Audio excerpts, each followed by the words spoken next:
నమస్తే అండి. నేను ఇప్పుడు అటుకుల లడ్డు చేస్తున్నాను. ముందుగా కళాయి పెట్టి అటుకులు దోరగా వేయించుకున్నాను.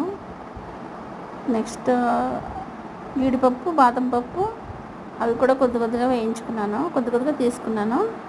ఒక చిన్న కప్పు అన్నమాట. ఇది వేయించిన తర్వాత అది అటుకులు మిక్సీ పట్టేసుకున్నాను పొడి చేసి. తర్వాత ఈ బాదం పప్పు, జీడిపప్పు కూడా మిక్సీ పట్టేసాను. ఈ బాదం పప్పు, జీడిపప్పు మిక్సీ పడుతున్నప్పుడు ఒక 4 యాలక్కాయలు కూడా వేసుకోండి, మిక్సీ పట్టుకోండి. తర్వాత ఎండు కొబ్బరి కూడా కొద్దిగా తీసుకుని అవి కూడా కొంచెం నెయ్యిలో వేయించుకుని అవి కూడా మిక్సీ పట్టండి, పొడి చేసి ఈ పిండిలో కలుపుకోవాలి.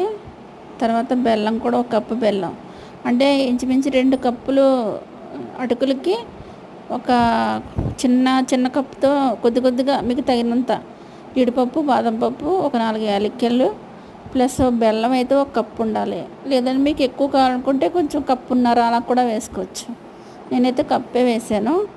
ఇవన్నీ కలిపి ఒక 2 టేబుల్ స్పూన్లు ఏమో నెయ్యి కూడా వేసి ఇవన్నీ కలిపి బాగా కలిపిన తర్వాత దాన్ని కొంచెం మిక్సీ పట్టుకోవాలి. ఆ మిక్సీ పట్టి లడ్డూలు చుట్టుకుంటే అటుకుల లడ్డు తయారైపోతుంది.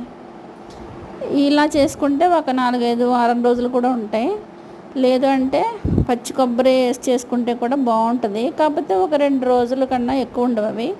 ఇలా చేసి పెట్టండి, పిల్లలకి ఇష్టంగా తింటారు. అటుకుల లడ్డు తయారీ. ఇది ఏ ఏజ్ వాళ్ళైనా తినచ్చండి. ఇది చాలా మంచిది హెల్త్కి. ప్లస్ షుగర్ ఉన్న వాళ్ళైతే ఇంకొంచెం బెల్లం బాగా తగ్గించి, ఇంకా కొంచెం బాగా తగ్గించి అప్పుడు మిక్సీ పట్టుకుంటే లడ్డూలు చుట్టుకుంటే తినడానికి వాళ్ళకు కూడా చాలా బాగుంటుంది.